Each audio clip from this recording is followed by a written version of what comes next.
Fala pessoal, tudo bem?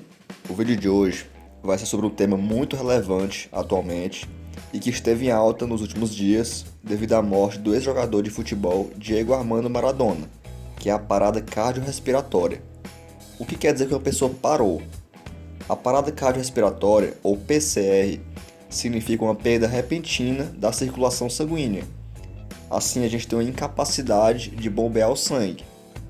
Tem uma cessação dos movimentos respiratórios, a pessoa para de respirar e para de bombear o sangue, e também tem danos cerebrais, ou seja, a pessoa pode ficar até inconsciente e ter sequelas importantes.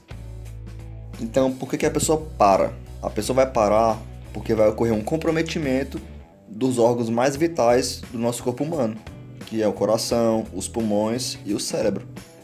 Então, quais são os sintomas mais importantes que a gente pode reconhecer uma pessoa que está parando, que está sofrendo uma parada cardiorrespiratória?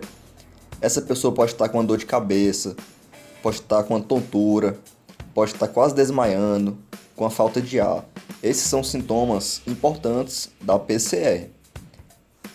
Então, se você suspeita que a pessoa que desmaiou está com uma parada cardiorrespiratória, você tem que testar a consciência dela. Você pergunta: seu João, consegue me ouvir? Se ele não responder, é provável que ele está inconsciente. Então você já tem que chamar a urgência médica, que é o SAMU. Você também já pode solicitar o DEA, que é o desfibrilador externo automático, que já vai servir para dar um choque no paciente caso ele precise. Mas se não estiver presente no local, você já pode checar o pulso em 10 segundos. O pulso que vai ser checado é o pulso carotídeo, que fica no pescoço. Você coloca o dedo polegar no ladinho da traqueia, na borda anterior do músculo esternocleidomastoide, para assim conferir o pulso carotídeo. Se você não percebeu o pulso e também não percebeu nenhum movimento respiratório, você já pode começar a ressuscitação cardiorrespiratória. Você vai fazer a ressuscitação cardiopulmonar na linha entre os mamilos, na região do tórax. E são cerca de 100 a 120 compressões por minuto. E são 5 ciclos de 30 compressões para cada 2 ventilações. Então você vai ter que comprimir o tórax do paciente, esperar ele voltar. A compressão pode ter uma profundidade de 5 a 6 centímetros, E após as 30 compressões, você vai realizar as 2 ventilações. Isso tudo em 5 ciclos no adulto. Compressão tem que ser feito com um movimento em 90 graus em relação ao paciente e não pode dobrar os cotovelos para ser um movimento perfeito. Então o DEA, que é o desfibrilador externo automático, vai ser importante na leitura para ver se o ritmo é chocável ou não chocável. Existem 2 formas de ritmo chocável, que é a fibrilação ventricular e a taquicardia ventricular sem pulso. E é importante que na hora do choque, as pessoas saiam de perto para não se aglomerar perto do paciente, porque não pode tocar nesse momento.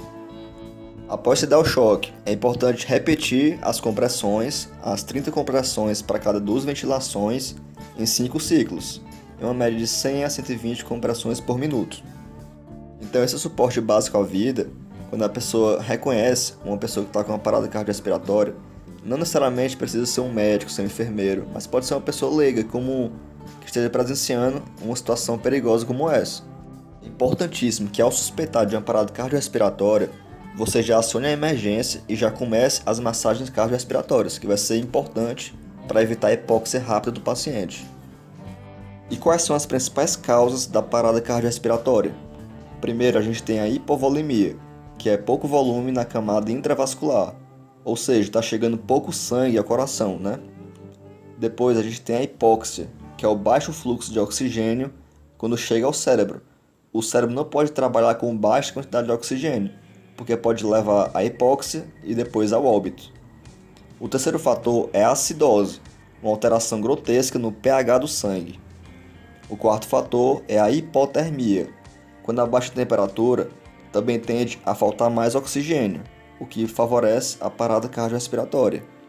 O quinto fator é a hipo e a hipercalemia. A hipo é a baixa concentração de potássio no sangue e a hipercalemia é a alta concentração de potássio.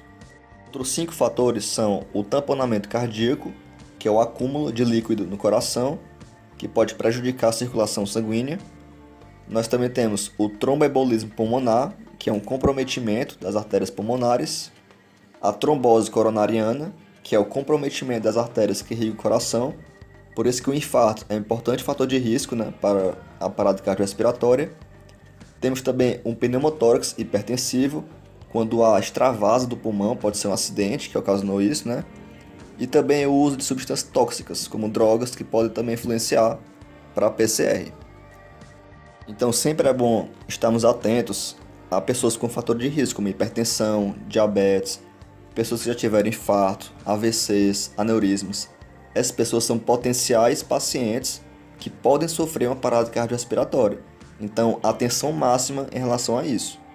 Então, eu espero que você tenha gostado do conteúdo. Eu peço que você se inscreva no canal, ative a notificação e compartilhe para mais pessoas. Até o próximo vídeo.